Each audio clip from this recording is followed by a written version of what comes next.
मी सध्या बुलढाणा जिल्ह्यातल्या चिखली शहरातील एका पेट्रोल पंपावरती आहे आणि या पेट्रोल पंपावरती तोबागती झालेली आहे वाहन चालकांची. आपण बघू शकतो की बुलढाणा जिल्ह्यामध्ये गेल्या अनेक दिवसापासून निम्म्याहून अधिक जे पेट्रोल पंप आहेत त्यावरील स्टॉक संपलेला आहे आणि स्टॉक संपल्यामुळे त्या पंपावरती नो स्टॉकचा बोर्ड लावला आहे आणि ज्या ठिकाणी डिझेल पेट्रोल आहे त्या ठिकाणी अशा पद्धतीनं वाहन चालकांच्या या लांबच्या लांब रांगा आहेत. जवळपास आता हा इंडियन ऑइलचा पेट्रोल पंप आहे. जवळपास दोनही बाजू 1 ते 1.5 किलोमीटरच्या वाहनांच्या रांगा लागलेल्या आहेत.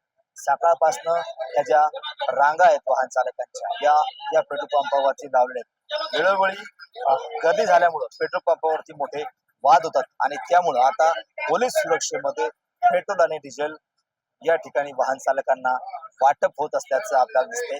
सकाळपासनं या ठिकाणी जे पोलीस जे आहेत ते पोलीस वाहन चालकांना सुरळीत आणि नियमाने चालण्यासाठी नियमाने रांगेत उभे राहण्यासाठी या ठिकाणी पेट्रोल पंपाला मदत करताना आपल्याला दिसत आहेत. दोनही बाजूनी वाहन चालकांच्या मोठमोठ्या रांगा लागलेल्या आहेत. आपण जर पाहिलं तर या बाजूला सुद्धा मोठ्या प्रमाणामध्ये ह्या 4 चाकी वाहनांच्या रांगा ज्या जवळपास 1.5 किलोमीटरच्या वरती या रांगा आहेत. 2-2 रांगा ज्या तर दोन्ही बाजूला लागलेल्या आहेत.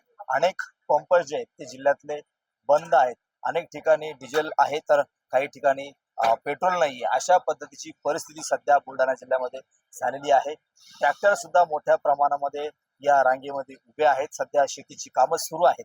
मात्र शेतकऱ्यांच्या ट्रॅक्टर सुद्धा डिझेल मिळत नाहीये. जोपर्यंत ट्रॅक्टर या पंपावरती येत नाहीये तोपर्यंत ट्रॅक्टरला डिझेल दिला जात नाहीये. कारण की जिल्हाधिकाऱ्यांनी आदेश काढून कोणालाही कॅनमध्ये किंवा बॉटलमध्ये डिझेल पेट्रोल देण्यास मनाई केलेली आहे, प्रतिबंध घातलेला आहे. तेव्हापासनं कोणताही पेट्रोल पंप धारक हा कॅनमध्ये किंवा बॉटलमध्ये डिझेल पेट्रोल देत नाही. त्यामुळं शेतकऱ्यांना मोठी अडचण या ठिकाणी होते. ट्रॅक्टर मालकांना चालकांना ट्रॅक्टर शेतातून घेऊन पंपावरती आणावं लागतं आणि पुन्हा एकदा पंपावरून शेतामध्ये शेती कामं करण्यासाठी न्यावं लागतं. मशागतीचे दिवस आहेत, पेरणीचे सुद्धा दिवस जवळ येत आहेत आणि शेतीची कामं मोठ्या प्रमाणामध्ये सुरू आहेत.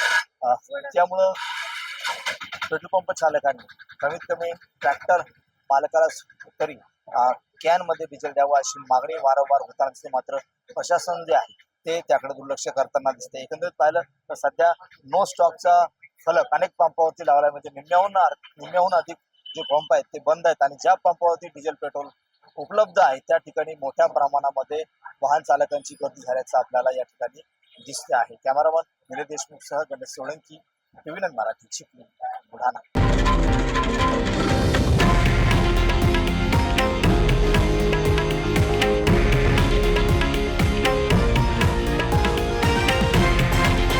हे आहे देशातील नंबर 1 न्यूज नेटवर्क आणि आपण पाहत आहात टीव्ही 9 मराठी, एकमेव.